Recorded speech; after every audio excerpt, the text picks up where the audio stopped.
think she is. Yeah, she's hurt. She took a hard fall off there. Okay. Gosh, I hope she's okay. I can't do it. Okay. We'll do it live. Okay. We'll do it live. It. Do it live. I'll write it and we'll do it live. Thing sucks. Here we go. It is another edition of the Daily Puck Drop. It is your daily sports podcast as we try to wow you with all of your fantastic sports knowledge here on a Friday as we wrap up the week inside the Limbach Lumber Studios. Contractors, they're going to take care of you at Limbach Lumber. Give them a call. They've been doing it since 1930, so they know what they are doing. 206-782-3487. Visit them at limbachlumber.com for the very latest. We're going to get to some breaking news regarding Rick Neuheisel and the candidacy there at WSU. We'll get to it here in just a few seconds, and Jim Moore will have to keep his pants on when I deliver him the news. Kalen, DeBoer, Jedd, Fisch, could they be going to Michigan? We'll talk about that one. Handicapper Troy Wynn stops on by. Last word with Bob Condotta. Chris Egan is waiting by for the PME show, and apparently I can see him in the green room. He's outside, and anytime he's outside, he feels it necessary to be in a flannel shirt. So we will get to Chris Egan here momentarily. We are, again, Limbach Lumber Studios. You can follow the show on the social media channels, Puck Sports everywhere, except for TikTok. It's Puck_sports, and find everything up at PuckSports.com. Ladies and gentlemen, he hails from Bend, Oregon. He is wearing the orange hunting vest because he went out and shot some deer today. It's not Chris Egan. It's Jim Moore. Brought to you by. Hey, Puck. I got an issue to bring up with you after I'm done here. Brotherton Cadillac and Shoreline, Brotherton Cadillac and Brotherton Buick GMC in Renton. Get your wife a car. I will send a red bow to put on the hood for you. Okay, they're a family-owned ownership, deep roots in the community. Brotherton Auto is more than just a place to buy a car. They'll be your automotive partner for life. They're committed to exceeding your expectations. So stop by their locations there in Shoreline or Renton, or visit brothertonauto.com. You know, you can watch the Huskies tomorrow night. Can't wait. 5:00 against Boise State. All right, they're in the LA Bowl. You can watch it at the Angry Beaver in Greenwood. You'll get the ultimate sports bar experience there. You get Old Crimson in a can for $5. You get free Jägermeister shots. Tell Matt Baker, I promise that you'll get a free one if you go up to him. So stop by the Angry Beaver in Greenwood. I'm ripping through this because I know you got this breaking news you're excited about, and so am I. Did you know that Thanksgiving's over? That's what it says right here on my sheet. It says Thanksgiving's over. So it's time to get those Christmas lights up. And it's also time for me to rewrite the ad for Brian Turner at brightowllighting.com. I was still putting up Christmas lights yesterday, and I must say, I have the best display in the neighborhood. I bet you can too if you call Bright Owl Lighting at 360-675-2034. I know it's 13 days till Christmas. There's still time to give Bright Owl Lighting a call, or visit them at brightowllighting.com. They're going to come down here in King County. They'll do the job for you. Okay, let's hear the breaking news. By the way, you gave me a hard time when I mentioned jimwins.com one too many times. You know, this thing about you saying that Jim will take his pants off whenever I'm excited about something. I think that's pretty tired. Yeah, you brought it up with Canzano and you grossed him out. You gross out listeners saying nobody wants to see Jim with his pants off. Although I did promise. What did you say yesterday? My pants will come off if Neuheisel's hired and I'm running around the neighborhood. But I'm the problem. You are the problem. Yes, you are. Come up with some new lines. No, I don't. I have a very few. I have a very limited amount of material, and I like to use it over and over again. All right, let's bring on Chris Egan from King 5. He joins us as always on a Friday, the PME show. Why are you outside? What are you doing? Flannel shirts work on some people, but not you. It doesn't work on you. No one thinks you're out there doing some manual labor and helping people out in Puyallup because the river has flooded. No one believes it. So stop pretending like you're out there doing something. These are real trees behind me, Jim Moore here. I'm thinking about cutting one of these for Christmas. It's fucking AI. No, we're in unincorporated Pierce County. Everybody knows Friday is my off day. That's a pickleball day. But for you, Jim Moore, Jason Puckett, I take a break from pickleball to join you for this breaking news. And whoa, Nelly, I got my old Washington State Cougar hat because I'm excited for Jason Puckett to bring us breaking news. Only on this podcast are we going to get some good stuff coming out of it Pullman, will be Washington. It's going to be great news for Jim Moore as he inches closer and closer to winning his bet. His bet is if Rick Neuheisel is hired at Washington State, he gets a week-long trip to beautiful Ritzville, Washington. Now, he has not been hired, but I can tell you this, that Rick Neuheisel, we told you a few days ago, had sat down with the interim AD, John Harlow, to officially interview, get together, sit down, and that happened a couple of days ago. He, at that point, had not sat down with President Elizabeth Cantwell. We can tell you that yesterday he did sit down, and have a conversation with Elizabeth Cantwell about the job. What does that mean? Is he getting the job? No, I don't know that.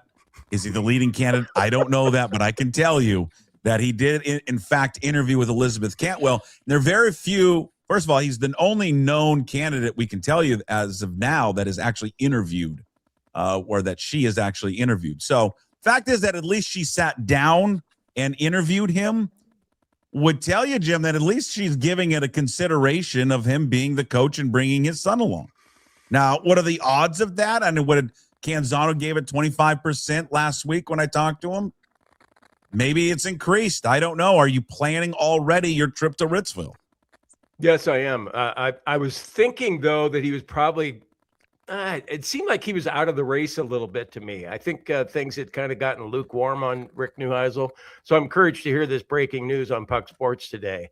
And I even texted him, I like to think I'm on the inside circle, Chris Egan, with Rick Neuheisel, but apparently I'm not. Because I just, I asked him today, I said, hey, think you're still in the running? And just, he ghosted me. It's dark.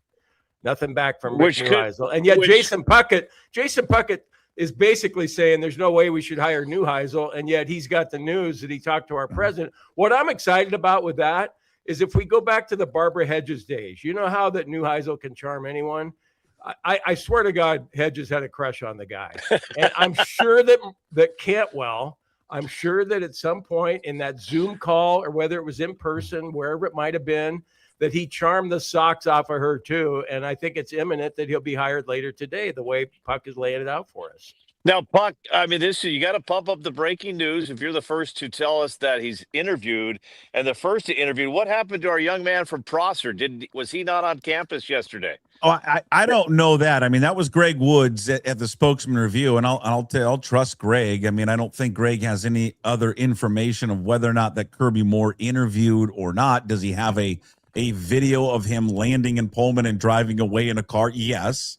That I think connect the dots that maybe he's on campus and interviewing. But other than that, it's been pretty quiet on the Kirby Moore front. I mean, there's a lot of people that have speculated and Moore's this and Moore's that. But again, if he's in town or at least flying into Pullman, he's not flying into Pullman because he's going to drive to Prosser. I can tell you that. Yeah, that's not my definition of quiet on the Kirby Moore front, though. Sure.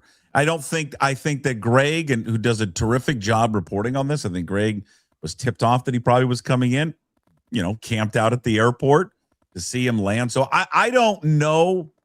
I don't know if Kirby Moore has in fact officially interviewed. I can tell you that Rick Neuheisel has interviewed with President Cantwell. So was it in person or was it Zoom? Do you know that? I don't know if it was in person or if it was in Zoom. I'm going to assume, because I think he's back east at the Army Navy game. I'm going to assume it was on Zoom. I don't think he flew in quickly and then got on a private Neuheisel jet to fly back out to Baltimore for the Army Navy game. I think, listen, what is this? Does it mean that he's a leading candidate? I wouldn't exactly say that. I would say on her end, you have to interview anyone and everyone that wants or is interested in the job. And if he reached out and said, hey, I'm interested in the job, I think it was her due diligence to sit down and interview him. I think it would be her due diligence. I don't think she's done it yet. At least I haven't been told to sit down with Luke Falk. Now, Luke Falk's not going to get the job, but I think she owes it to him to maybe sit down and speak with him. But at least she did it with Neuheisel. I think you need to hear what he has to say, and then think long and hard whether or not that's something you'd want to do. But the thing with that is you are then bringing along the son. He has been adamant that his son has to be the offensive coordinator / head coach. Yes, Jim Moore. What, Chris? I'm already picturing. You heard about my bet with Puck, the Ritzville thing, right? I get to go to Ritzville for a week. Do you know the bet, Chris? Well, all I'm hearing is pants are coming down and you're going to Ritzville. So explain hold on, Jim, explain the bet to Chris Egan. Well, I said if Neuheisel's hired, you got to give me something, Puck. You got to give me something. So I tried Tahiti first. He said no. I tried New Zealand. He said no. And then I thought, well, okay, something that's more in his budget. I said, how about a week in Ritzville? Okay. And so he agreed to that. So I'm sitting here right now thinking, okay, I'm going to stay at the Days Inn there. I'm going to go to the local dive bars. There's a good diner there called Jake's, I think it is. And then Zips. The reason I have my hand like this right now, and it's pretty wide open because I'm going to get a double cheeseburger, vanilla shake, and a large fries there at Zips. Yeah, the Days Inn, you can just walk out your room and just walk over there to Zips. It's going to be awesome. So jumping into this, I feel like a mediator. Jim, you seem excited, but Puck not so excited about Neuheisel coming to Pullman. No, I'm not. I'm not on board with him being hired as the CEO / head coach and bringing Jerry. No, I don't. But think Chris, it would he work. fancies himself a journalist still. and he gave Neuheisel a 0.0% chance of getting the job earlier this week. First of all, and now he's reporting that our university president talked to the guy. Have you come up to 0.1? No, I think it's I'm actually at negative. Oh, negative? You're all excited about this breaking news? Well, I'm excited to share that at least he sat down and interviewed. You know what I'm tired of in this day this day and age of media is this. Something big's happening. And then they don't say it. Ian did that even. Did he? Yeah. Ian had one. Come on. If you have something to report, then report the fucking news. You can't do that. Come on. It's like this. You guys followed the Josh Pate guy. Do you know who that is? Yeah. He's like coming out this week. This Moore news at Michigan. Known it for weeks. It's kind of the secret that nobody wanted to talk about. Well, if you knew it, then why did you come out and say it? Why are you waiting on the story that they were going to fire the guy? Because they knew it. They knew it, but they didn't have it. Yeah, they knew it, but they didn't have enough to go with it, so they get afraid of it. But Puck, here's my point. I'm kind of excited with Jim on this. What do you need? You want somebody that's going to stay, somebody that's going to be there for a couple of years. If it's Neuheisel, he'll stay for 2 to 3 years and and groom his son to take over. Then you've literally got a 5 to 6 year run with the same family, the same kids you're recruiting. You can't. There isn't one coach outside of him. I swear that you're going to get that anymore. I mean, maybe Kirby. Give my trust in Kirby. Yeah, I mean, we thought that with Jimmy Rogers. Last night, he's at Iowa State acting like he's been there for decades. I mean, it's just so I don't know. I just think you've got to find somebody that's willing to commit and sign a contract and honor it. It sounds to me like Neuheisel wants to be there for his son. So here's what I'll say. Hopefully, I find out while we're still on how the actual interview went. But your deep throats in the background. Yes, but I would just want to know. Yeah, I would want to know. Listen, he would interview great. I no doubt would know that when he sat down with President Cantwell in person or via Zoom yesterday, she probably came away going, well, Mr. Cantwell's done. Or he's very impressive. I mean, Jim, you've interviewed him. Chris, you've talked to him. Yeah, what's that old saying? Like he could sell you an acre in the Sahara Desert. I mean, he's that kind of guy. And Chris, that's my main reason for wanting him is that we're going to get national exposure. He's going to be entertaining as hell. But the number one thing is that he's going to raise money. And we all know that that's the key to winning anymore. It's just all about the money. And he's the one that's got, the March Madness pool guys back in Seattle. But he's got to win, though. Going, hey, Rick, how much do you need? I got money to burn here. But So Jim, he has to have a vision of winning. But Jim is nailing this right now. I'm being honest with Jim here. The last time, and I'm at King 5, and maybe we should do a better job of going to You're Pullman. King 5? Yeah, I didn't know if you knew that, Jim. But the last time the news director came to me and said, "Get in the car, go to Pullman. A coach has been hired." And every station from Seattle went. Mike Leach. And what Neuheisel does is he brings that, what you're talking about, Jim. He's going to bring national attention. He knows how to work the alumni. He knows how to go get players, and he's going to create an atmosphere. Heck, Puckett, I remember being on the tarmac when Mike Leach's plane arrived, and we were live on King 5 News for an hour with Wazoo's football coach arriving. So I think Neuheisel just he's the splash you need. He's gonna create a little hype, and Wazoo needs that right now. But don't you think Leach was the women's basketball team just lost to Eastern Washington, Puckett. Things aren't good right now. I don't think we need to bring in Cammy Etheridge into this story, Egan. Jesus. Why is Cammy Etheridge getting strays from Egan at 10 o'clock in the morning on a Friday? Chris, gotta be Deegs. Yeah, Chris, you've talked to Neuheisel before. You've been around him. Oh. He's the kind of guy that can work a room like no other. Okay, and if you're in that room and he's talking to you, you feel like you're the only person in that room. I mean, he's just I don't know how sincere he is, but he always. I don't know. I just have always loved the guy, and I think he's the right guy at the right time for us. 100%, Jim. And here's the only thing I would hope I would hear. If for some reason he gets this job and Jason Puckett's breaking the news that he's had an interview, that's great news. You just keep on bringing that up, Puckett, throughout the show. But I hope he would be honest if he does get this job and not just say, "Hey, I'm here for Wazoo." Let's be honest. All three of us on this podcast have a son or sons. Just be honest and say, "Hey, I'm here for my son. I want my son to take this job over in 3 years. In the meantime, I'm going to do everything I can to build up this program. But the main reason I'm taking this is so my son will take over as a head coach in 3 years." So that, I mean, just be honest with that, and I'll be fine. But I'm with you, Jim. He's good. I think he was pretty honest. I think he was pretty honest with that. Yeah. Yeah. So and then there's the Dick Bennett, Tony Bennett connection. There's precedence there at Washington State that it can work. Yeah. Yeah. Well, it'll be interesting. What do you want?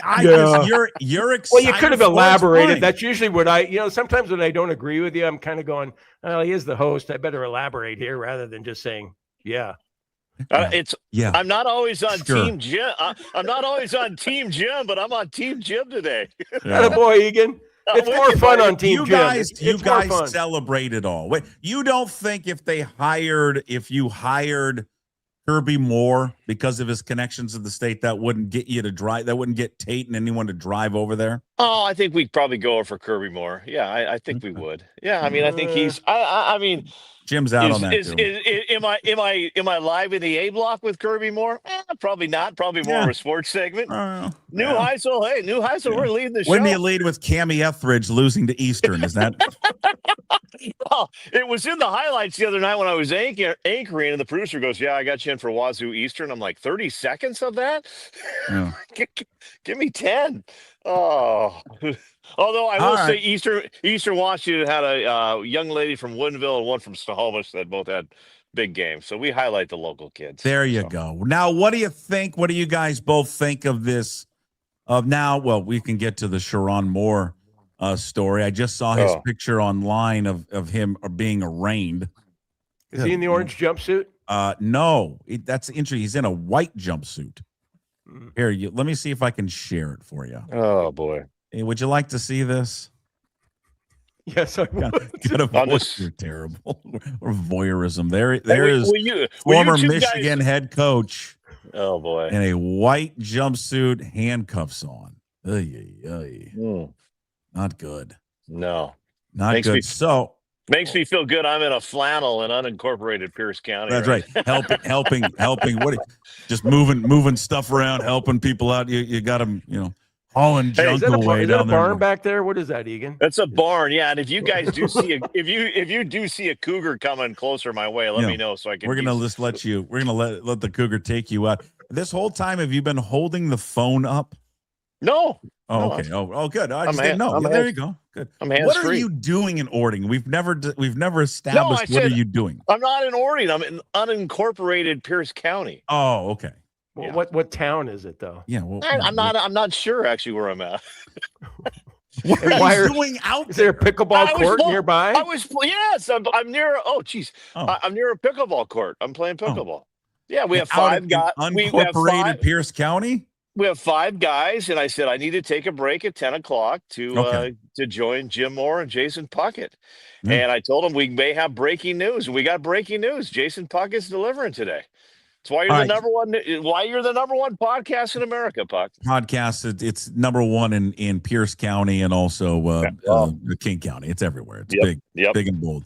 What do you guys think about DeBoer or Jedd Fisch to Michigan? They're the two, Jim. They're the 2 most prominent names.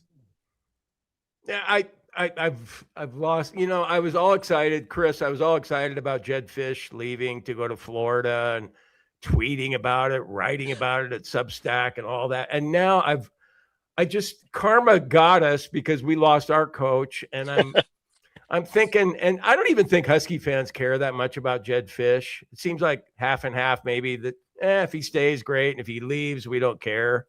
It never seems like Jedd Fisch is all in there to Husky fans anyway. He says he is, but his history suggests otherwise. And Michigan might be the kind of place that he wants to go. And if I'm a Husky fan, I'm kind of thinking, well, if you want to do that, you go ahead. And DeBoer, do you leave Alabama because the expectations are too high, and at Michigan they're a little lower? Maybe that's a better fit for him. I don't care one way or the other on who Michigan hires. I'll say this. I think Jedd Fisch is growing on me a little bit. And Jim, I wouldn't say it's 50-50. I think, and who knows, I think there's 70% of Husky fans would love him to stay for a couple reasons. That, it's year 2. He's doing okay with the team. But the other thing is when you lose a coach, what do you lose nowadays? You lose like 60% of your roster. And I think that's the tough thing. I don't think Husky fans want to see is this young quarterback, these young receivers, this offensive line that he's slowly built up. They'll leave too. So I think Husky fans would love Jedd to stay here. Kalen is somebody I got to know in Seattle. I have respect for him, despite what Husky fans say about him leaving and going to Alabama. I'm sorry if anybody got offered that type of money and that type of job in your career, you would more than likely take it as well. But I'm with you, Jim. I think Michigan's just a better fit for him. It's a place I think he could end his career at, and there's just so much pressure. I have a buddy of mine who's a news anchor in Alabama, and it is everything in that state. I mean, he told me one night he led the newscast with good evening. We've got flooding. There's a tornado on the horizon and a murder, but let's begin with Alabama spring practice. I mean, it's just,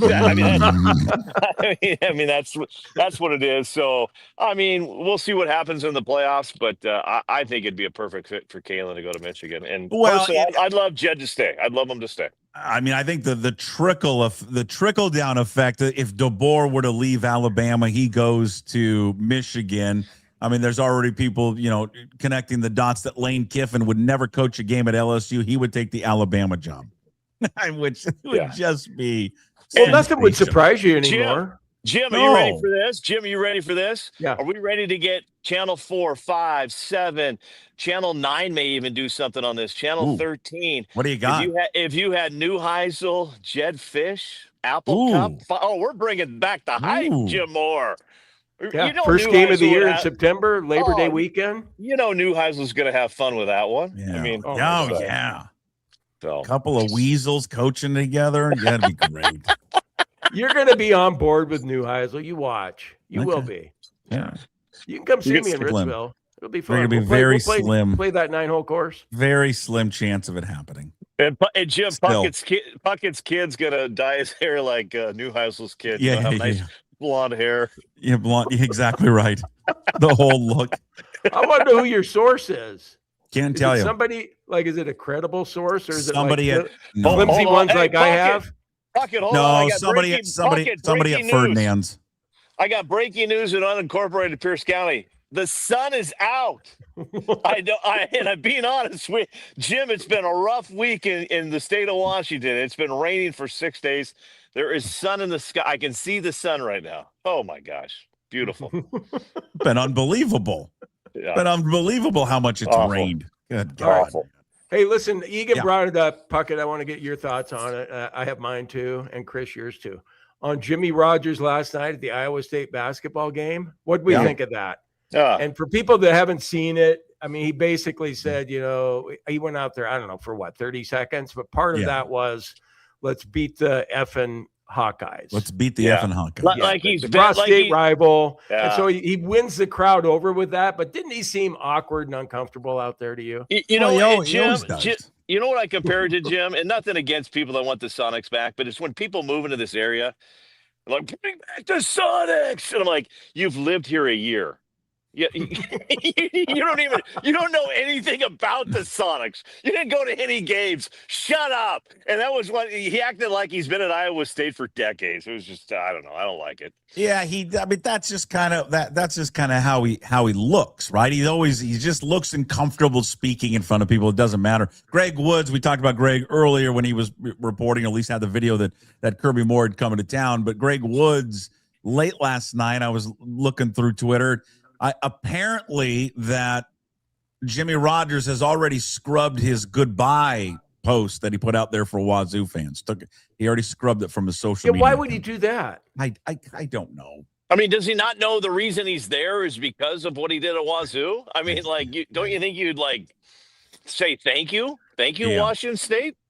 By the same token, though, don't you think the next Cougar coach, whoever it is, if he came out at a Cougar basketball game and said, let's beat the effing Huskies, that we'd be all over that?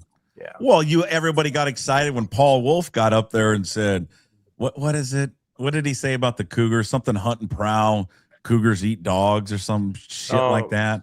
Yeah. Right? And everyone's like, yeah.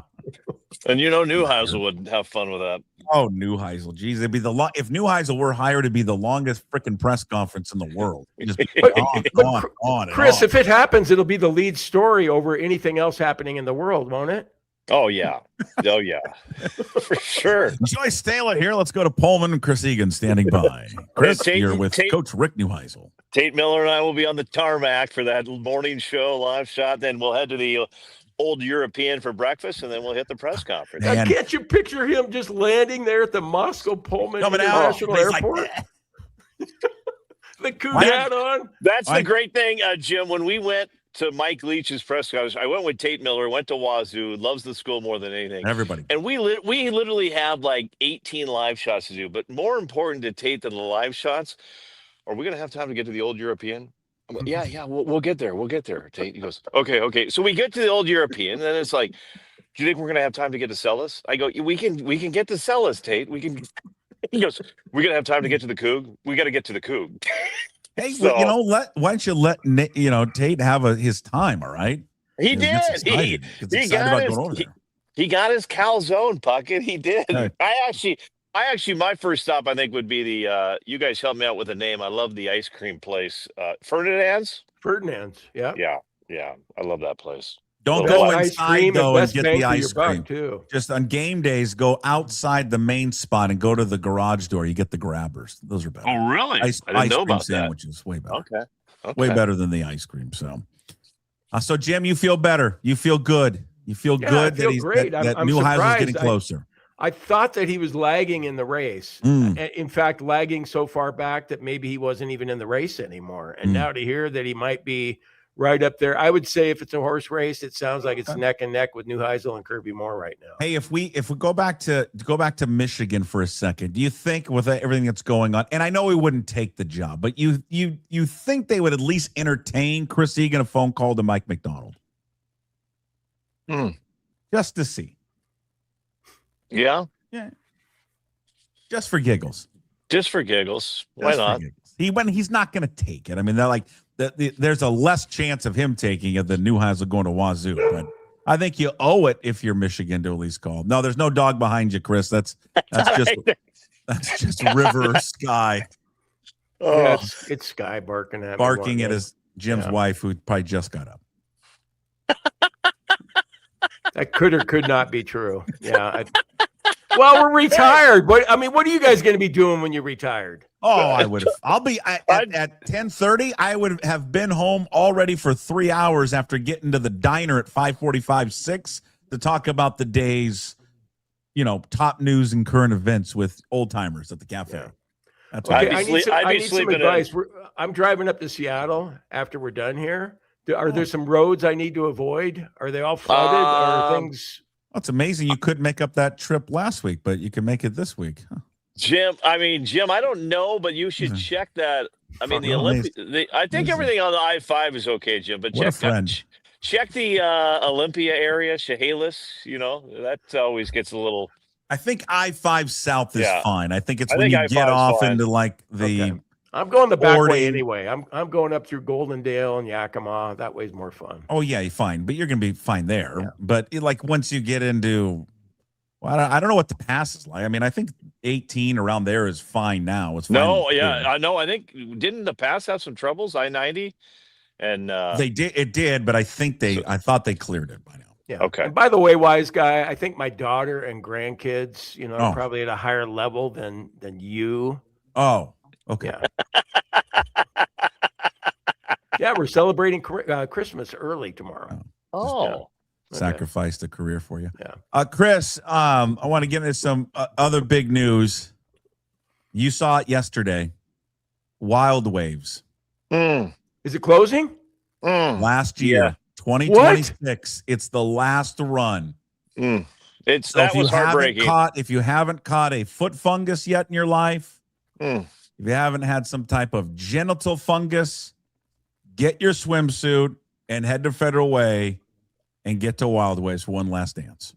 Jason, some of my greatest memories, 6th, 7th, 8th, 9th grade, season pass, putting on the OP corduroy shorts, the gotcha tank top, the Gennaro watch, and heading over to Wild Waves, hanging with my boys, Kai, Pat, Yoder, hanging in the wave pool, Hoagie, and then trying to grab pick a up little butt in the wave pool. You've never lived till you grabbed a little butt in the wave pool.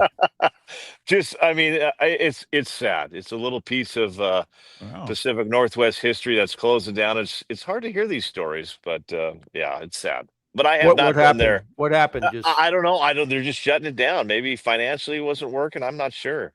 Money. They just cited the COVID, like the normal business COVID, and just they haven't been able to recover, and I don't know what they're going to do with the land and all that. They have some type of idea plan, but it's going to open up May 23rd. It will close November 1st. It opened in 1977. Wild Waves. Hey, Puckett, can I end with this on my part here? Because I know you guys got a lot. I'm going to take the shirt off here to kind of explain this story. I saw this last night. This is a little words of wisdom to all the parents out there. I'm going to be honest with everybody here. Getting serious for a second here from unincorporated Pierce County. And every kid, let me start with every kid, every family is a different story. But 3 weeks ago, Puyallup football was on top. All their sports are doing well. And I really thought in my mind as a parent, both my older kids went to Rogers High, the rival, and did very well. Had great coaches, great academics, but my youngest is a 9th grader. And I'm thinking in my head, like, we need to transfer him to Puyallup. That's just in my mind. That's my mind. I'm like, you know what? That's where mom and dad went. Yeah. He's the last kid. Let's get him down there. And I went as far as even calling a friend of mine who's an athletic director and asking him about the process. And this is where this friend of mine, he let me vent. And then he just came up with some simple advice. And sometimes simple advice, I think, is the best. So many times we want to listen to these great motivational speakers on what to do in life. And sometimes it's just a simple thing.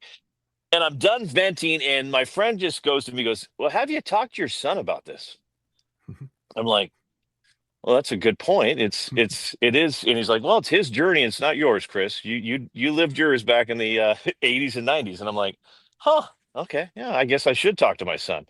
And so many times as parents, we just get things set in our heads and we don't ask our kids about things. And my kid came home and I just said, hey, what do you think about this? He's like, what?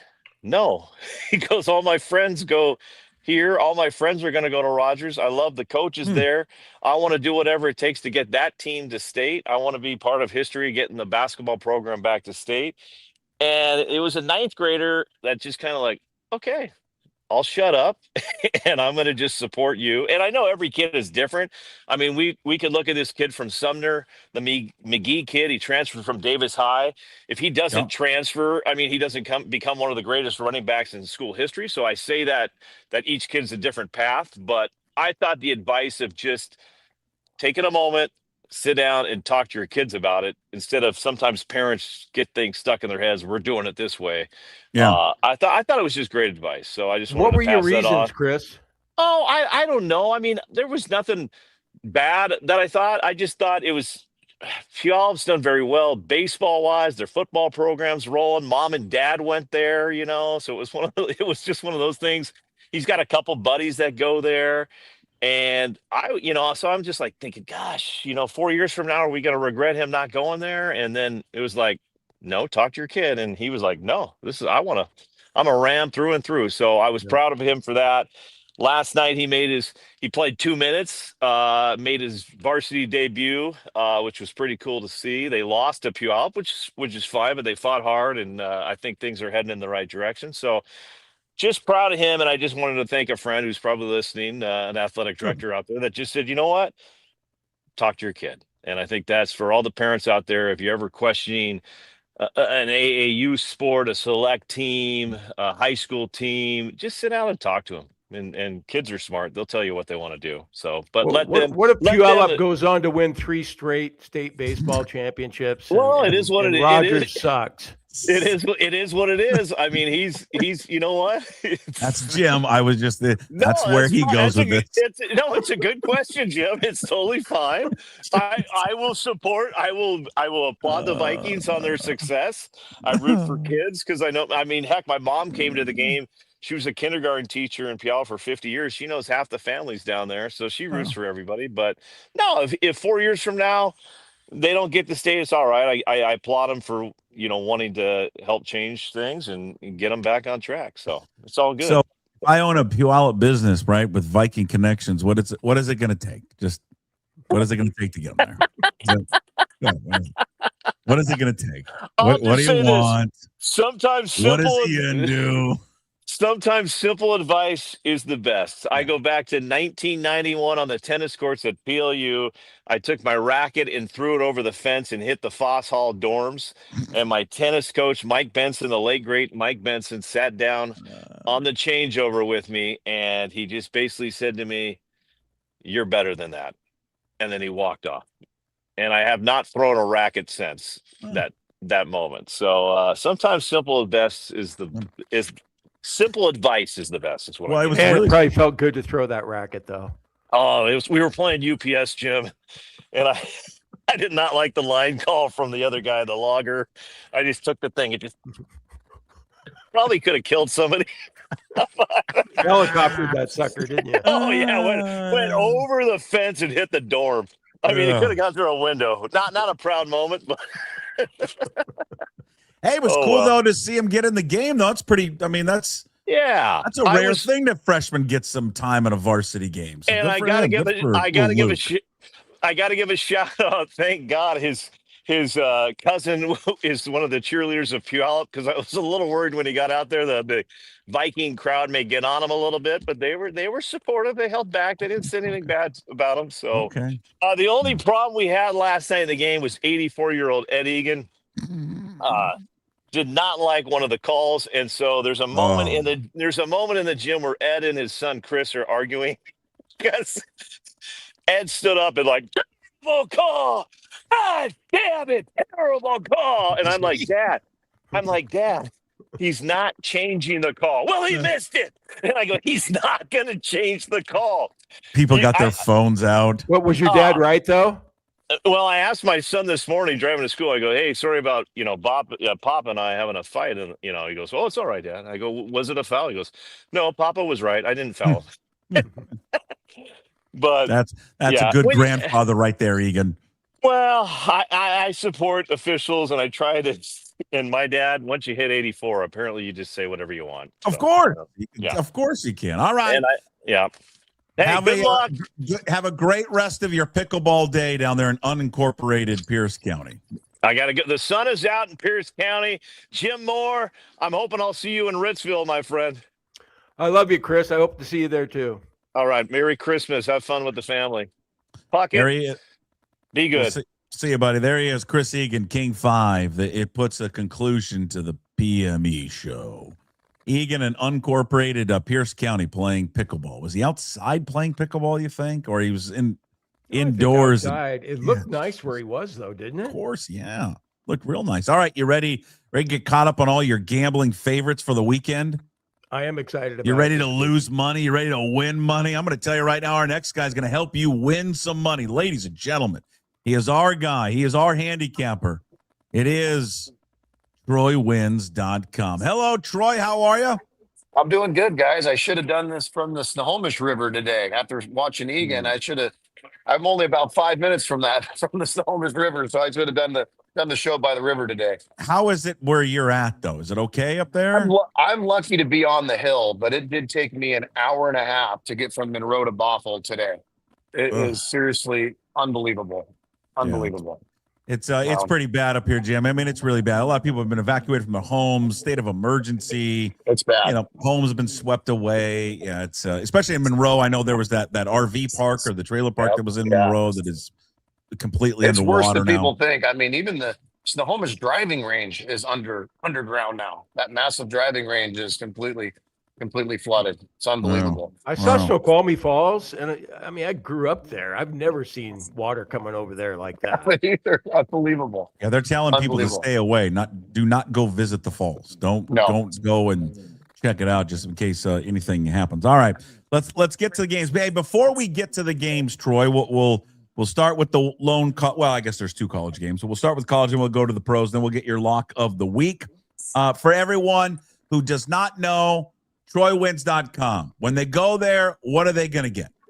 Yeah, right now it's a flat rate, guys. It's $100 that gets you 30 days of picks. We cover everything. We've even really gotten into the prop game. People love their prop bets, so we do props. We cover all sports. You get our best selections each and every day. That's TroyWins.com. And give us a follow on Instagram. It's Troy West. And we're happy to help you out. And we give out all sorts of free picks, prizes, good stuff at TroyWins.com. All right. Before we get to the games, and you know what, Jim and I, we're going to circle back on Neuheisel in a second here when we go through the games. But before we get to the games this week, let's go last week. Troy, be honest. Do you think there's an ounce of is believability a word, Jim? I think so. It might be. That Pete Carroll knew what the spread was last week when he kicked the field goal. My original thought was yes, but after listening to him talk, his explanation made a lot of sense. He said he tried to convince the refs that there's more time, that they should have put 10, 11 seconds.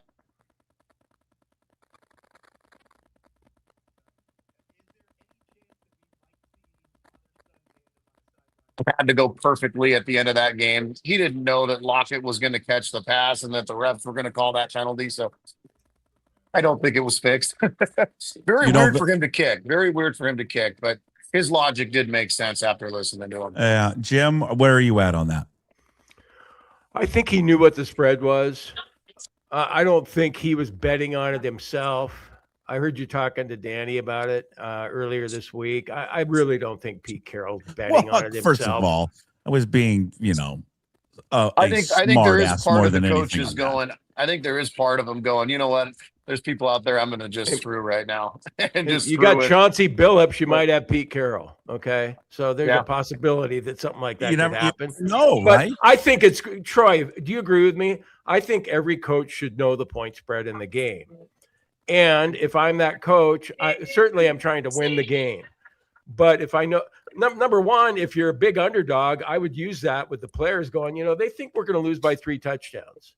And then if you go into the game knowing and you're in a situation where you're not going to win the game, but if you can lose by 17 instead of 20 at the very end, I think that's what you're trying to do because people bet on your team because they like your team. Sure. No, I don't disagree. I think Carroll's explanation did make sense. He was trying to convince the ref to put more time on the clock, and he thought there was 10 or 11 seconds left. He didn't think he was kicking the field goal as time was expiring. Do they not have a scoreboard at that stadium? Yeah, Well, we could say this, but I'm with you, Jim. We could say this, though. The optics of it don't look good.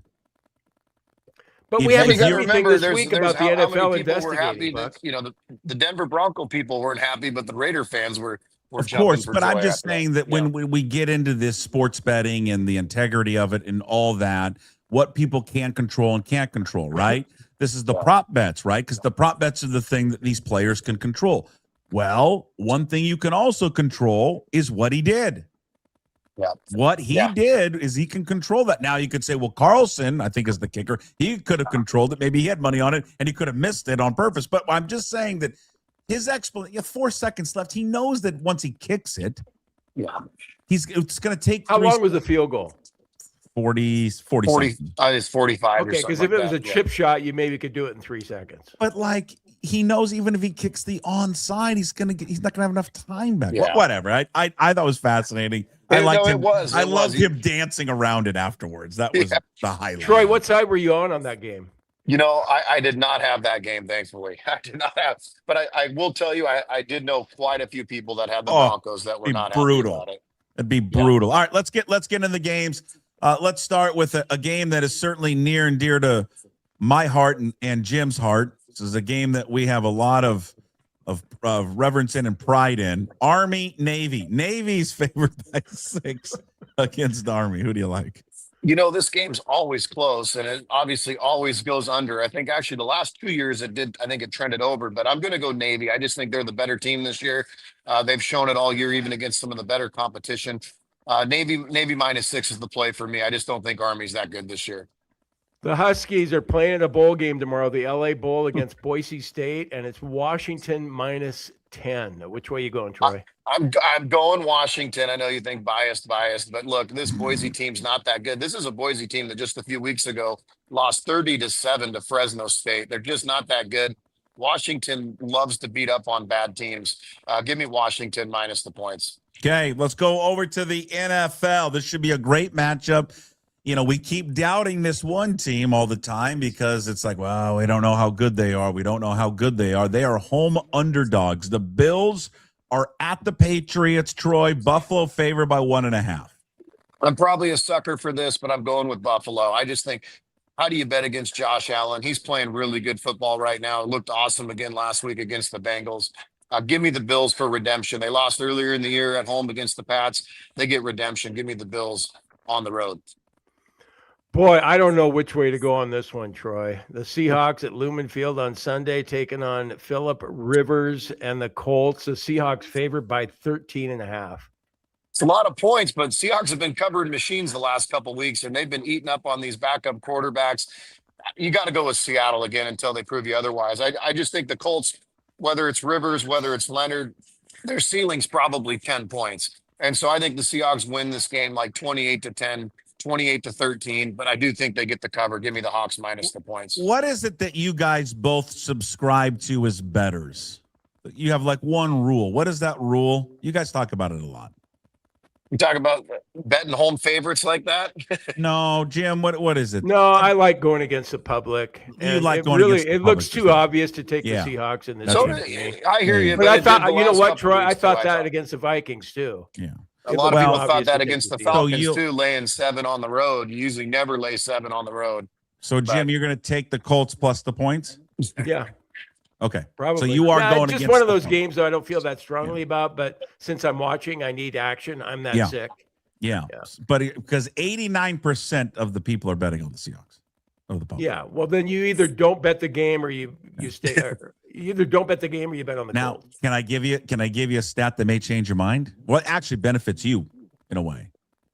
Now, I know he hasn't played in 5 years, but Phillip Rivers as a double-digit dog, 6-0-1. Well, and he's 3-0 lifetime against the Seahawks There when you he was go. with the Chargers. Let's go. You guys are pulling out some good ones. I like Old these stats. man Phil Rivers. Cannot wait for him to Unreal. take the field on Well, Sunday. hey, All right. Troy, do you take under on all of the Phillip Rivers prop bets in this game? Yes, I would think so. I think he's going to hand the ball off a heck of a lot, and he's going to, if he does play, and he's going to dink and dunk. I can't see them letting him chuck the ball 40 times in this game. There's just no way. You know what I'm doing, though, is that I know that everybody's thinking, okay, they're just going to have check downs, get the ball out of his hand real quick and hand it off to Jonathan Taylor. You know what I'm doing if I'm the Colts? First play of the game, I'm going, Deep. okay, you guys run those 9 routes or whatever, the You're fly probably patterns right. that we I used to would call not them, be surprised. and just chuck it deep, Phillip, and no one's going to think you're doing that, so let's try it. He's used to throwing to 12-year-olds the last few years. I don't know if he could get the ball down the field. It will be, if he truly starts and plays the whole game, it will be fascinating to watch. He's got some good targets. There's no getting around that one. Yeah. All right. Let's see, a couple of more NFL games. Broncos getting 2.5 against the Packers. What do you like there? I like the home underdog in this one. Broncos have been tough all year. Packers haven't been as good on the road. I know they've looked good their last couple games, but give me Sean Payton and the Broncos at home as a home dog here. And boy, I think all the Seahawks fans have got to be pulling for the Lions in this one. The Lions are getting 6 points against the Rams. I'm going with the Lions. Dan Campbell, he gets his team up. They're on long rest from Thanksgiving, so they'll have 10 days to prep for this one. I expect it to be a shootout. I don't think they win the game, but I think the Rams win this one 31-28. I'll take the points.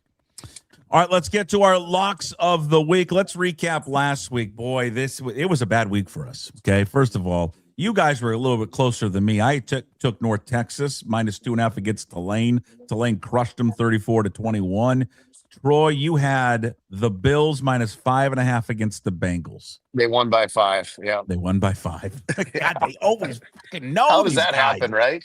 And then Especially those numbers. Jim had the Bears +6.5 at Green Bay. Packers win 28-21. That was a really bad beat too. Oof. God, that Our killed luck it. changes That, this that week. killed I had a 3-team money line parlay that would have paid me $700 Oh, if the Bears had won the game. And God, Caleb they're so- Williams, Caleb Hey, throwing that interception. I had a big money line parlay last night, and all I needed was the Buccaneers. I mean, I'll tell you what. Straight up, you didn't need him to cover. No, I just needed them to win the damn game. And How much would you have won?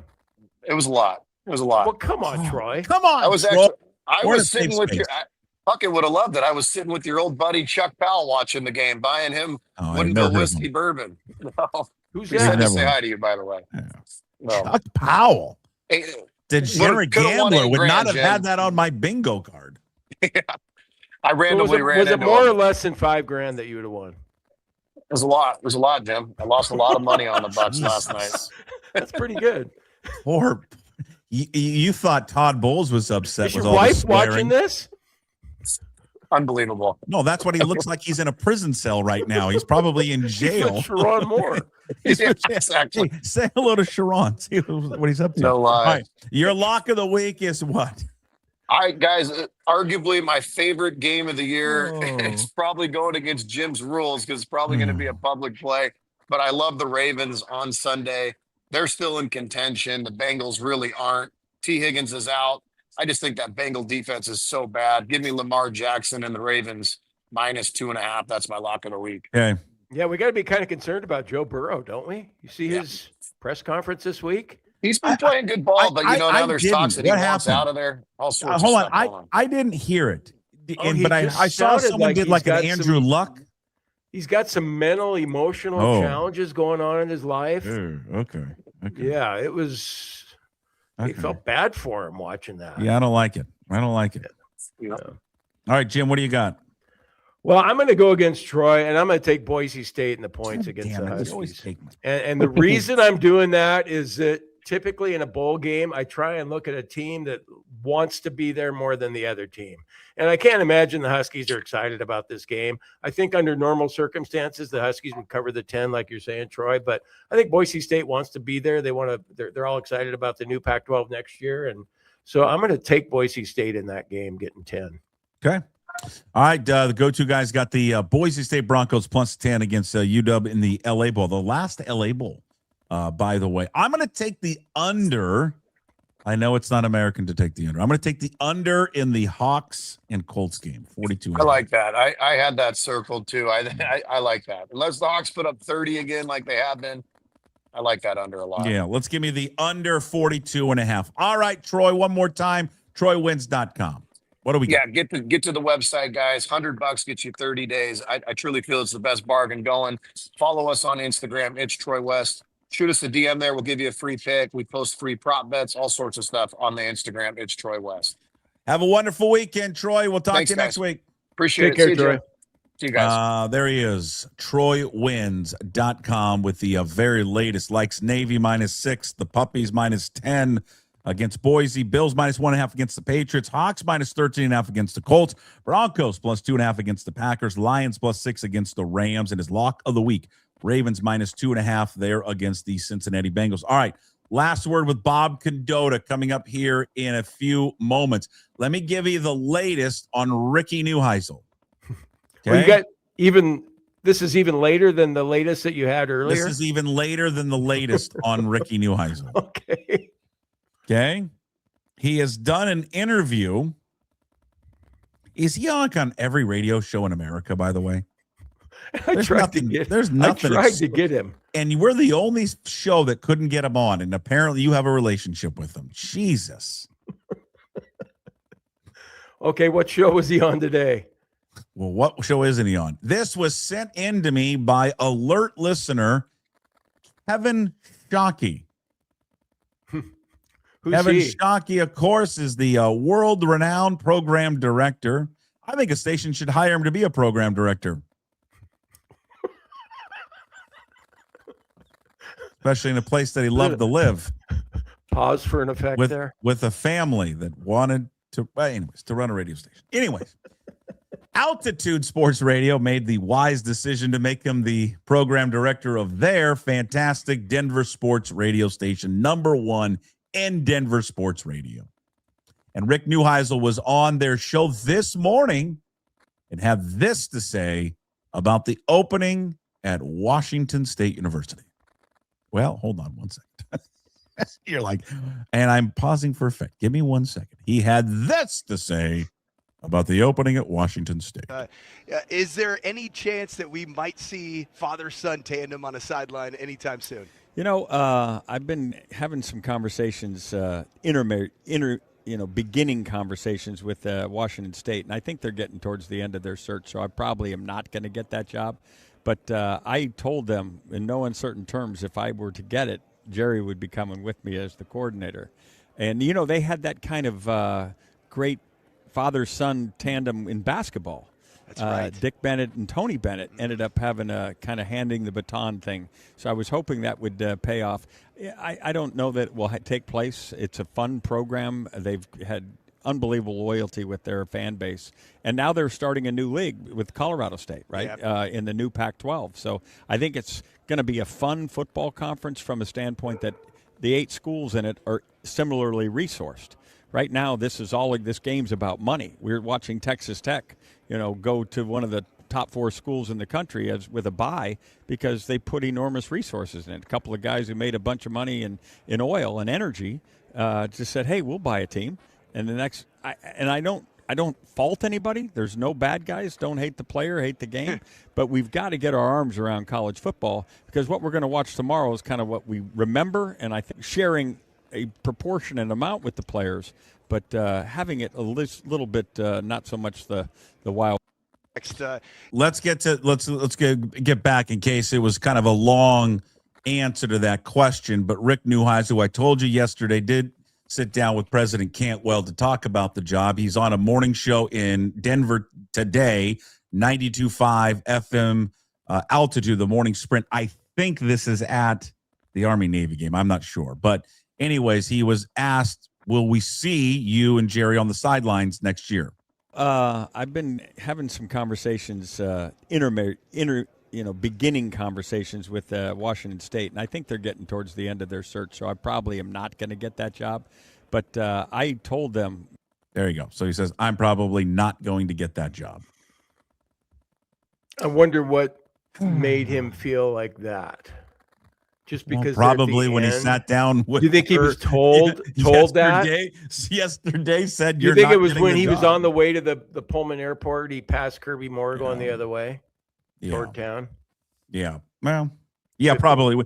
Probably what tipped him off yesterday when he was done talking to her was, why is Kirby in the background with a Cougar sweatshirt on? Yeah. Well, okay, so it was fun while it lasted. Yeah. Yeah. So this means Egan's not going to have a TV crew over there in Pullman for the No announcement of TV Kirby Moore as crew. the next head coach. Yeah. Okay. And you won't have to spend money for me to go to Ritzville. Don't have to spend money on Ritzville, which again, once I learned of the news last night, I was getting uncomfortable. Oh, you were? I was getting uncomfortable. I didn't like that. I was getting to the point of now starting to look at creative ways that I could shift money from one account to the other account in order to pay for said trip. Yeah. I probably wouldn't have gone there for a week. I probably would have gone for 3 or 4 days. And I know you. Break. That's the thing. And I don't like it because you would have been, I feel bad for you. I don't want to do it. Yeah. Well, no, I would have gone, but I wouldn't have gone for a week. It's still it's still possible. We haven't named a coach yet. You think we're going to name a coach today? This is all about, and I hate doing this, well, what I'm hearing. There's been this strong indication or thought that it would happen this weekend. This weekend. Okay. Sometime this weekend. Name that I keep hearing, and again, I just keep hearing Brian Harsin. A lot. A lot of Brian Harsin talk. Aren't there issues with him, though? There were issues at Auburn. I'll be honest with you, I don't know all the particulars with it, how the treatment of some black players on his team and how it ended at Auburn, how he handled the whole George Floyd protest is what kind of led to some disagreements at Auburn. I don't know all the details and all the facts on that one, but he's a guy who's the offensive coordinator at Cal. Right? Yeah, Cal. And then he was at Auburn. He was great at Boise State. Good football coach. Boise State didn't have success at Auburn, but again, one of those guys that comes from the north, right? The west goes south and just doesn't ever feel like it works. Ever. Don't we just have to get on board with whoever's hired, though? I mean, don't you feel that way? Like, I'll be disappointed if Neuheisel doesn't get the job, but if they feel like Harsin or Vegan or whoever else is better equipped for the job, then okay, because it's kind of like me ripping or anybody ripping an offensive coordinator for a play they call. I mean, these people in the search firms, they've got. It's just me and Bend, Oregon, retired guy, just kind of. Well, I think you have your favorites, and you have your favorites, and you have who you would like them to hire. But at the end of the day, if they hire somebody else that's not the person that you wanted, I think everybody needs to get behind that person and go, all right. Yeah. I mean, I don't think we were all that excited about this guy coming from South Dakota State, but it only happened for 1 year. But it turned out well for that 1 year that we had him. Sure. And it did. I remember, when they hired Leach, I was over the moon. I mean, I was like, I couldn't believe that they got him. And, it was just like, Jesus, we got him. But see, that's the other thing. I thought we were in a similar position where we're going to take a flyer on a guy that needs someone to take a flyer on him. And it's the same thing with Neuheisel. Yeah. Yeah. I mean, what other school is going to take a shot on Neuheisel right now? None, but he was only 2 years removed from Texas Tech, and the only reason he was removed is because Craig James threw an angry daddy fit because Leach put his kid in a closet. Yeah. Well, I don't, or was it a shed? It was dark. It was dark wherever he put him in a shed. No one would argue. No, here's the thing with Rick Neuheisel and Mike Leach. No one's going to sit here and pound the table that Rick Neuheisel is a better football coach than Mike Leach. Mike Leach's fingerprints across football might be more than anyone that's ever coached football. Yeah. You can make an argument. Neuheisel never threw a kid in a shed either. Not that we know of. He probably got his guitar out and, made the kid listen to him, play a song, but threw a kid in a shed. So again, Rick Neuheisel, we told you that he had sat down with President Cantwell yesterday, but the news today did an interview in Denver, and he tells the Denver station Altitude Sports Radio in Denver, big thanks to Shockey for sending that along to us, that he is likely not going to get the job. So it did not sound like he's going to get the job. Kind of funny that Shockey sent that to you instead of the former station that he worked at in town. Well, there were some choices you could have made for program director, and decided not to hire the guy with, I don't know, 15 years of experience doing it. Yeah. Okay. Enjoy your weekend. Safe drive up there to Seattle. Okay, Puck. Go Cougs. Go Cougs. There he is, Jim Moore, with us Monday, Wednesdays, and Fridays, brought to you by an army of supporters. That would be an Angry Beaver. That would be Brotherton Cadillac, and it would be Bright Owl Lighting. Don't let yourself do the Christmas lights. Let somebody else do the Christmas lights there at Bright Owl Lighting. Okay, we've got Last Word with Bob Condotta coming up here momentarily. Also, we have got coming up on the show, we've got to do on this day, December 12th. And, of course, we wrap up the show as we always do with Hey, What the Puck. But, again, the latest there on Rick Neuheisel doing an interview this morning there in Denver, Colorado. And, again, admitting to the host this morning, hey, it just doesn't appear that I'm going to get the job there at Washington State. Had a conversation with the president, President Cantwell, about said opening. But it does not look like he is going to get that job. And again, where does it go from here? I don't know. Everyone's been speculating. Is it Kirby Moore? I mean, whoever it's going to be. Hopefully they'll have it resolved by this weekend. Let's get to the last word with Bob Condotta of the Seattle Times on the Seahawks. It's all brought to you by Georgetown Brewery. Drink Georgetown Tavern Beer, your new locally brewed domestic-style lager. 4.2% alcohol. Cheap, good, local. Prepare well, your team is probably going to play well. You're not always going to win, but they're going to play hard, and they're going to go out there and give good performance. You can live with that. Today we're going to talk about our next opponent.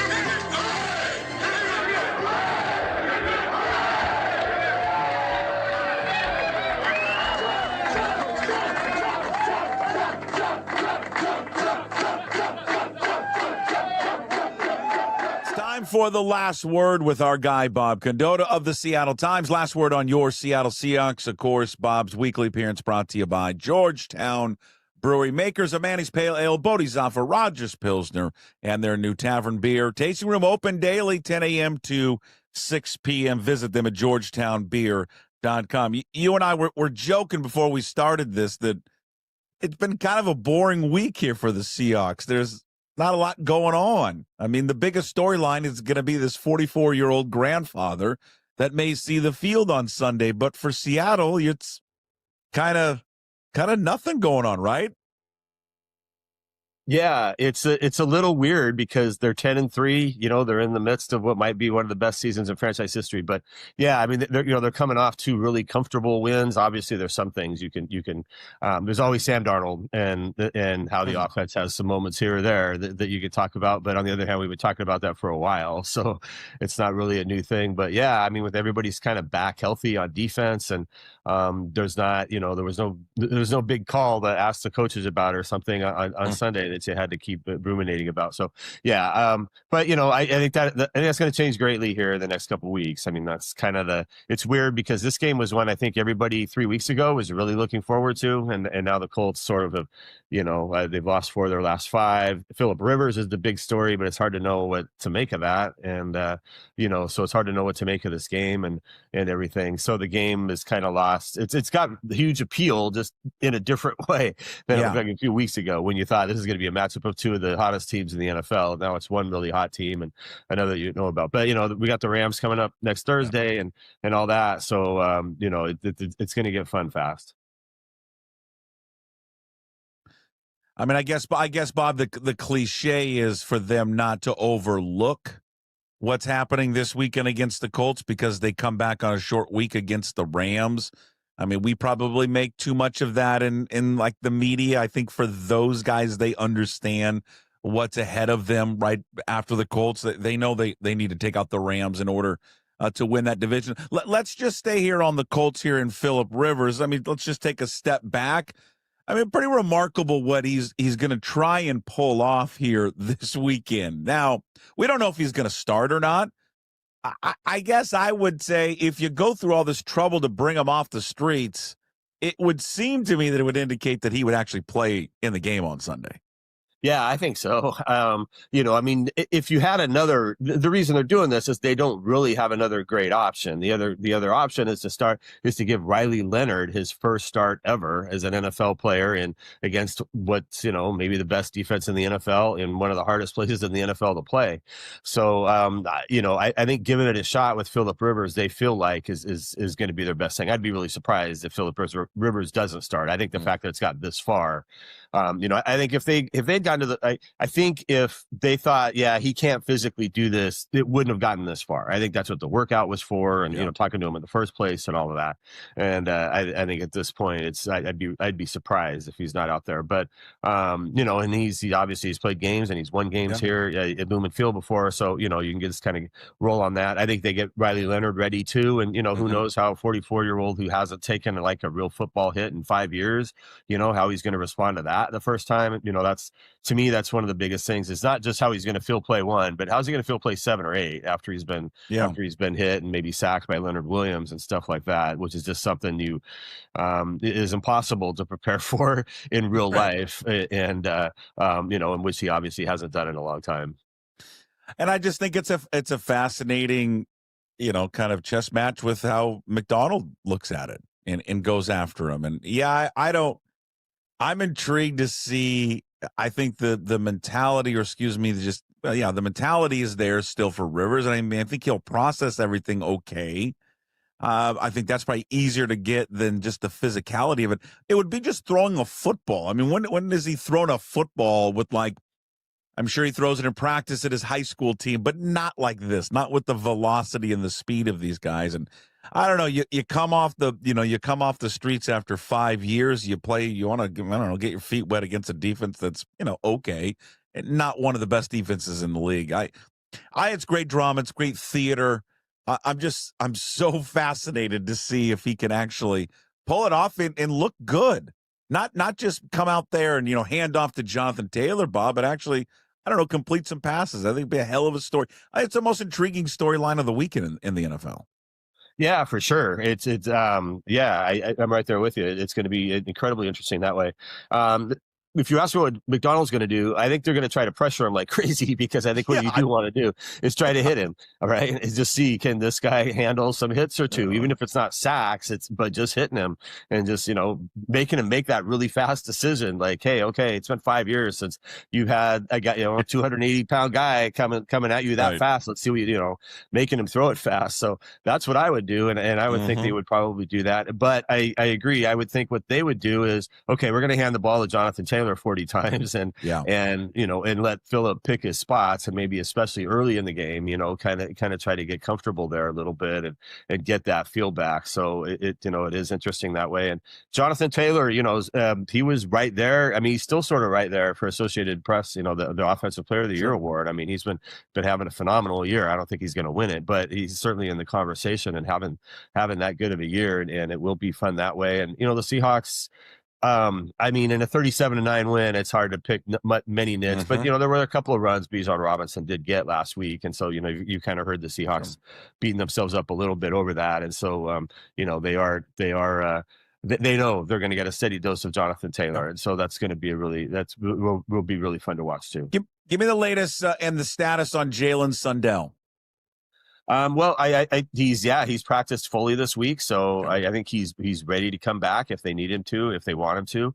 They created 2 roster spots on Thursday by waiving Shaquille Griffin and Cam Akers, so they've got 2 open roster spots. They've basically got 4 guys they can give 2 of those spots to who have returned to practice and all are practicing this week, and Sundel's one of those. It'll be interesting to see what they do with Sundel. Do they subscribe completely to the you don't lose your job because of injury thing? So he immediately becomes the starter again ahead of Oluwatimi at center. That's not a spot you typically rotate. The teams almost never use two centers just interchangeably because you like to have one guy out there who's getting comfortable with the quarterback and making the calls and all that kind of stuff. So that'll be interesting to see there. I'd be surprised if he immediately also played guard. But I know there's a healthy faction of fans who would love to see a new right guard. Yeah. So, but it's interesting. Anthony Bradford's has been playing really well. McDonald said he was the best offensive lineman on the field on Sunday. He also had the best Pro Football Focus grade of anybody and a really good PFF grade on Sunday. If you like those. So, I don't know. Sundel hasn't played guard. I mean, he's played guard in practice and in his career, but he hasn't played guard in a center for or in a game for the Seahawks this year. So it'll be interesting to see what they do there.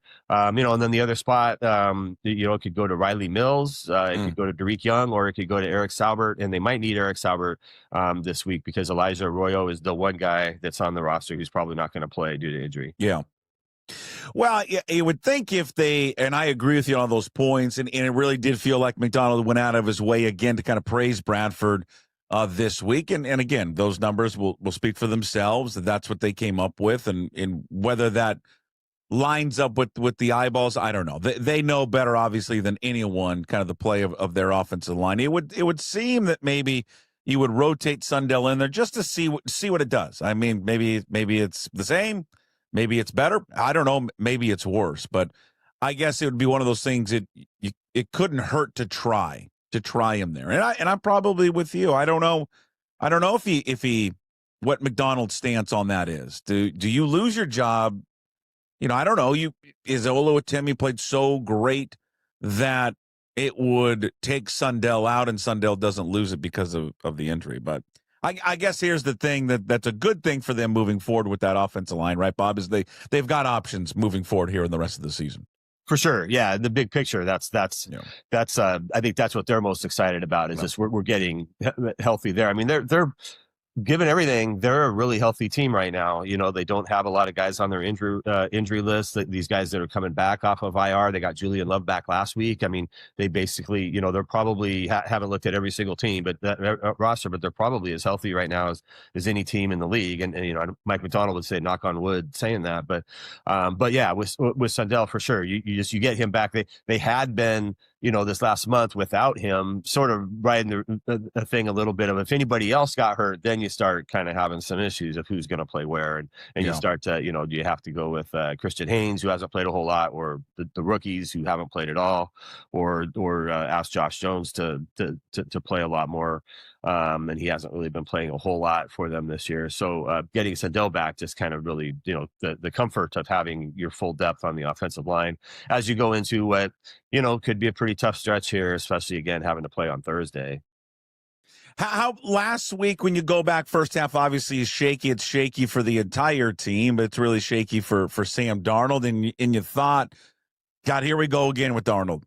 He's got that bad interception. He bounces back, Bob, in a great way in that second half. And I wonder just how much of how he performed in that second half maybe lifted a big weight off his shoulders. It seemed like maybe in the last few games since the Rams game, he'd been pressing a little bit, had not certainly looked like the same Sam Darnold in the beginning of the season. And maybe that second half against Atlanta was just one big exhale for him. Yeah, maybe. He certainly really downplayed that, but that's kind of, I think we're learning that's sort of how he is he's not going to, feed those storylines a whole lot publicly. But yeah, I think it had to a little bit. I turned to our columnist Matt Collins at halftime and was like, well, there's a call. It was Sam Darnold one way or the other. Either he pulls out of this but then it kind of got so pulled out that it kind of felt like it wasn't that anymore. It almost felt a little bit like a non-story the way they did, just completely blow him out in the second half. But in Darnold's defense, I think both these first halves the last 2 weeks have been issues, not just him.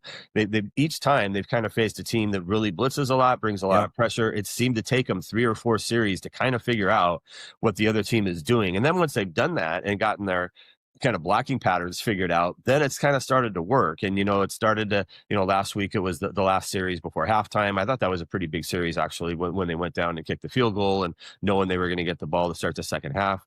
Once they then returned for the touchdown and they were off and running. But, the 2 sacks he took were fairly early in the game. He didn't take any the last 40 minutes or so of the game.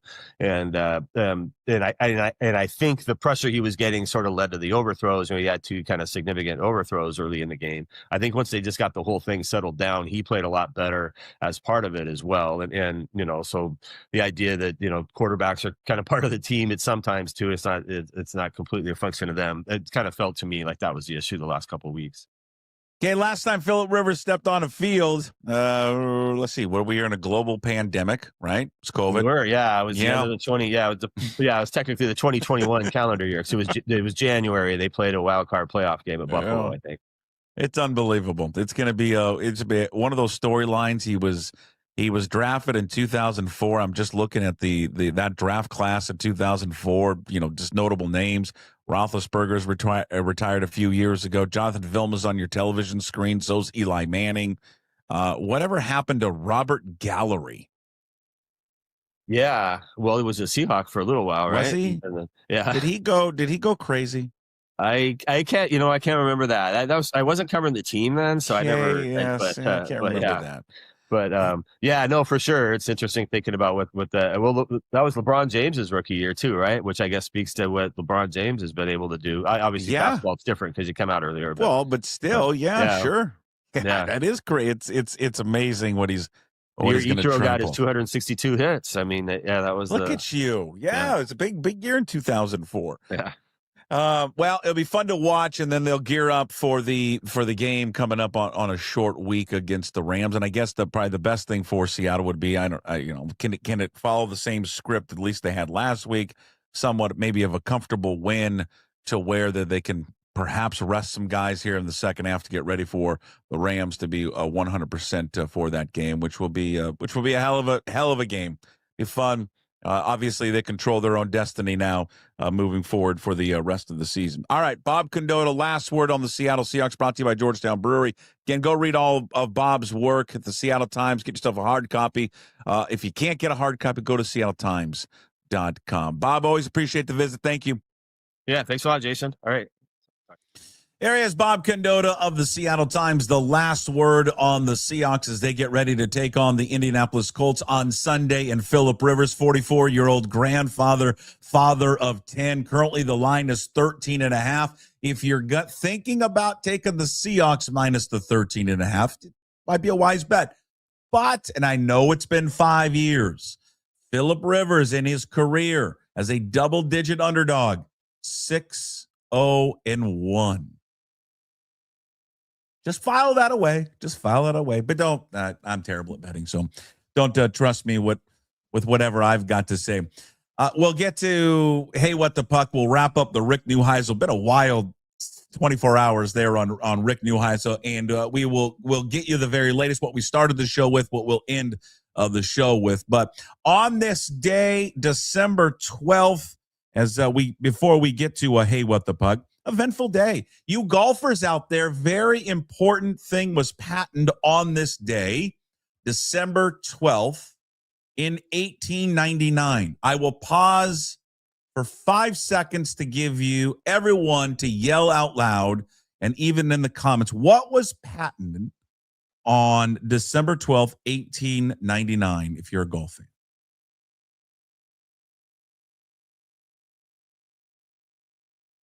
Guesses? Yell them out. The wooden tee. The wooden tee was patented in 1899 by George F. Bryant. I like a good wood tee. You go to some of these fancy courses and they got like the plastic ones and obviously they don't break, but they bend a little bit too much. And I know there's just something still old school about the wood tee that I like. I don't know what it is. It's like black coffee in a newspaper. I like a wood tee. All right, 1899. That's when it was first patented by, again, George F. Bryant. 2024, December 12th, 2024. Important day. College, a very famous coach was hired by a college football program. That would be North Carolina University has decided, or I guess University of North Carolina, decided to hire former Patriots coach Bill Belichick as their next head coach. Along with that comes the crazy girlfriend. Now in his first year, in which apparently he's fired almost his entire staff now, his first year he went 4-8 there on Chapel Hill. Very tough first year there for Bill Belichick there with the University of North Carolina. Also on this date, December 12th, 1930, for you baseball nerds out there, the Rules Committee changed a very important rule in baseball. A ball that now bounces into the stands would now be a ground rule double. Until then, it was just a home run. So the ball could bounce over the stands and be a home run. Now it's just a ground rule double. And the thing I don't like about the ground, it's so demoralizing when you get a ground rule double, because sometimes when it's hit like that so hard, in all likelihood, I would love to know the percentages of when someone hits a ball that hard and it's ruled a ground rule double, how many times that person actually would get to third base. It doesn't always feel ground rule double. You're like, oh, God, man, come on. That's a triple. Maybe an inside the park home run. Happy birthday today, December 12th, goes out to Frank Sinatra, the chairman of the board. Frank Sinatra would have been 109 years young today. Happy birthday to Frank Sinatra on this day, December 12th. All right, hey, What the Puck, brought to you by Restoration One of North Seattle. It's your restoration company that lets you avoid the stress of water, fire, and mold damage. Reach out to them at restoration1.com, the North Seattle franchise. Let's end the show with how we kind of started the show, and that was on Rick Neuheisel. We told you he had talked to President Elizabeth Cantwell about the job. He had had previous discussions with the athletic director, the interim athletic director, John Harlow. Of course, you know my bet there with Jim Moore. However, as we told you at the start of the show, having sat down with her yesterday, we find out today, just about a half an hour ago, he had done an interview with a sports radio station in Denver, Colorado. It's the program director there is our good friend, Kevin Shockey. You know, everyone remembers Kevin. He sent this along to me, and he was asked about the job, having spoke with Washington State yesterday and said, doesn't look like I'm getting the job. Paraphrasing, but that's basically what he said. Does not look like I'm getting the job. Looks like they're getting to the end, and I think that was the important thing. Like it looks like they're getting to the end of their conversation. In fact, I can play it for you too. We can play it for you one more time. Me paraphrasing, I'll just give you the meat and potatoes of what he said to Altitude Sports Radio in Denver this morning. Is there any chance that we might see father-son tandem on a sideline anytime soon? You know, I've been having some conversations, beginning conversations with Washington State, and I think they're getting towards the end of their search, so I probably am not going to get that job. But there he goes. I'm probably not going to get that job. It looks like they're at the end of their search. I think one thing we can debate back and forth. It's been a fascinating story. I think it has been I can just tell you from a viewership, listenership, from where I sit, where I can look at the numbers change. I mean, the Rick Neuheisel of the Washington State has been amazing theater, and people are very interested in it. To Jim's point, which I agreed with Jim and others that said, hey, you should hire him. You know, we talked to Mitch yesterday about it. 100% he would say, because it does bring eyeballs to it. My concern and other people's concerns are, just can he coach? Can he actually build a winner? But there was interest there, the buzz there, that there's no one that they're probably going to hire that would create the same buzz that he would have created. But there's also not a great chance that he would be a better coach than the guys that they're going to end up with. And I don't know who they're going to end up hiring. I have not heard they've talked to Vegan yet, Brent Vegan of Montana State. It's the guy that they interviewed last time. I have not heard that they have talked to Johnny Nansen yet. I've heard Brian Harsin. I have heard Ward, the defensive coordinator at Arizona State. But those are just a few names. The North Dakota State coach. But we'll see what they do. And then other than with Kirby Moore, I think the only thing that, and again, which has been kind of quiet and silent on that one, is what Greg Woods, of the spokesman, at least reported, or just the video that he had showing him not getting off a plane, but getting into a car in Pullman would make you think that he's interviewing for the job. So we'll see. We shall see. I've heard that they think it's going to be wrapped up this weekend, which, those timelines can always be fluid and change. Whatever they do, and Jim said it, whatever decision they make, you just get behind whoever that coach is. All right, that's Hey What the Puck, brought to you by Restoration One.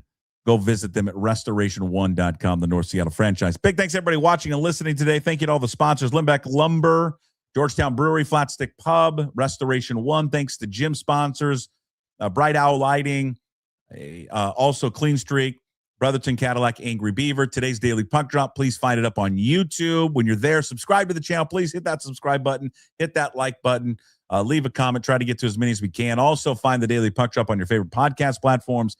Apple, Spotify, does not matter. Leave a comment, though, if you can. Please take a few seconds to do that. It helps me.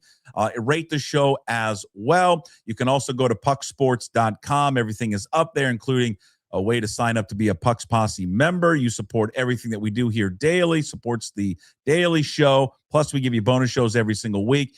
A new edition of Inside Pitch with Ryan Divish is out this week. KJ Arntz with Mitch Levy came out yesterday. Look for more new shows coming up next week as well. Appreciate the support as always. Have a wonderful weekend. We'll see you on Monday. As always, we promise to be better. No shoes, no ties. Would anybody like to smoke some pot? Yeah. I was born to lick your face.